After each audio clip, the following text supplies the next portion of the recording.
on va au Resto du Cœur.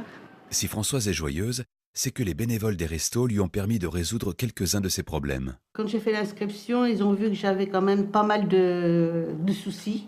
Et après, bon, ils m'ont dit, s'il y a quelque chose, il faut nous le dire. Nous, on va vous aider autrement.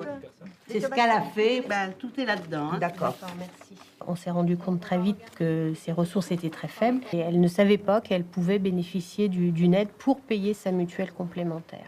On est là pour rassurer et on est là pour orienter. Et à partir de là, on travaille avec tous nos partenaires sociaux, on sert de lien, on sert de passerelle. Donc nous avons signé un partenariat avec la CAF et la CPAM, ce qui nous permet de faire avancer plus vite les dossiers et on essaye de trouver les meilleures solutions. L'idée, c'est que vous bénéficiez de cette aide-là pour vous aider à payer votre nouvelle mutuelle. Ouais. Oh, ça va y arriver, on va y arriver maintenant.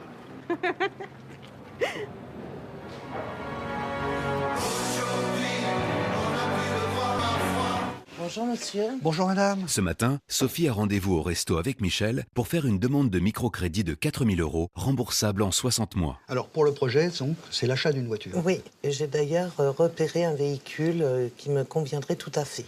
Bien. Vous êtes salarié? Oui. Ben c'est super ça. Je suis auxiliaire de vie à domicile auprès des personnes âgées. Aujourd'hui, c'est mes parents qui m'emmènent travailler. Des enfants? Oui, d'accord. Je suis seule avec un enfant. Des questions. Ce qui va déterminer ce prêt, c'est ce qu'on appelle, nous, le reste à vivre. Oui. Vos ressources, vos charges. D'accord. On rentre un peu des fois dans leur vie privée. C'est un crédit social.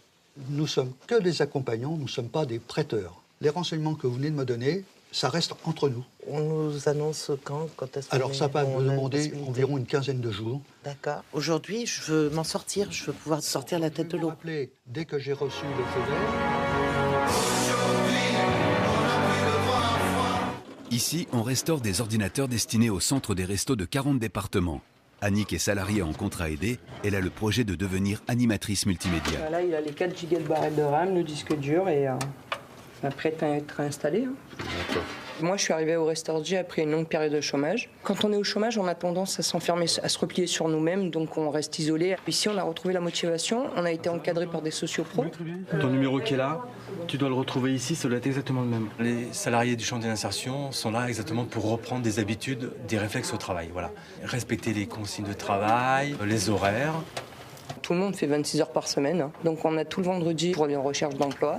Je l'ai lancé avant de taper. Ça leur permet de basculer sur la vie en entreprise beaucoup plus facilement. Pour moi, c'est une belle expérience. Un beau tremplin dans ma vie. J'espère que beaucoup auront cette chance de profiter de la chance que moi j'ai eue.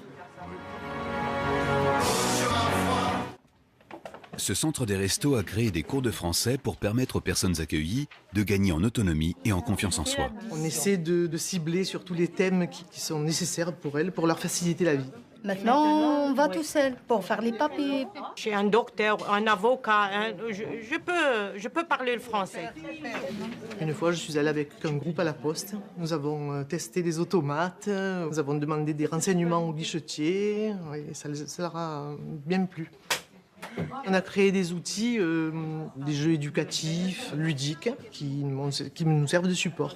Elles manipulent des objets, elles se les échangent, on rit parce qu'on se trompe. Voilà. Ça facilite le passage du savoir.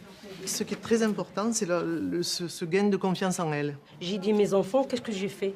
Il est fier de moi. Pour le chèque. C'est lui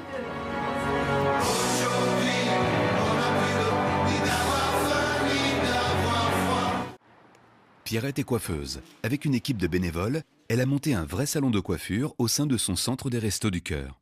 C'est des fauteuils, des miroirs, un bac à shampoing. Allez, je vous le fais, le petit massage. Waouh, bon alors je vais dormir. L'instant où elle est là, elle oublie un peu qu'elle est toujours bénéficiaire. Financièrement, on peut pas se le permettre d'aller chez le coiffeur, c'est clair. Les gens sont dans un tel désespoir la plupart du temps qu'ils n'ont... Ils prennent même plus soin d'eux, quoi. Ou vraiment un minimum de chez minimum.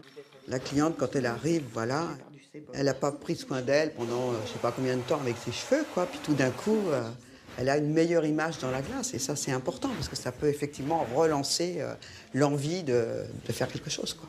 Ah ouais, non, mais ça change de tête, même. C'est mon salaire, le sourire des gens, en fait, hein. Voilà. Voilà. Et voilà. Ce centre de distribution des restos a créé un atelier cuisine pour inciter les bénéficiaires à intégrer les légumes frais dans leur alimentation quotidienne. Bonjour. Je vous propose un gâteau au yaourt avec des poires. Les gens, naturellement, n'ont pas forcément la connaissance du produit ou n'ont pas d'idée pour le cuisiner. Moi, je suis là pour proposer une recette simple et goûtue. Goûtue surtout. On va peser tous les ingrédients grâce à ça. Donc, on me fournit la liste des ingrédients disponibles et en fonction, j'adapte une recette. Ben oui, ça change. Avec très peu d'ingrédients, on peut faire une bonne recette. Cette petite atelier cuisine est aussi une façon d'aider à la personne. Les gens peuvent partager, discuter entre eux, alors qu'ils ne le font pas quand ils attendent à l'accueil. Les gens sont ravis de dire « Ah ben moi, j'ai refait cette recette-là, mes enfants étaient contents de la manger, de la déguster, et je la refais régulièrement ». Ça, c'est vraiment une satisfaction.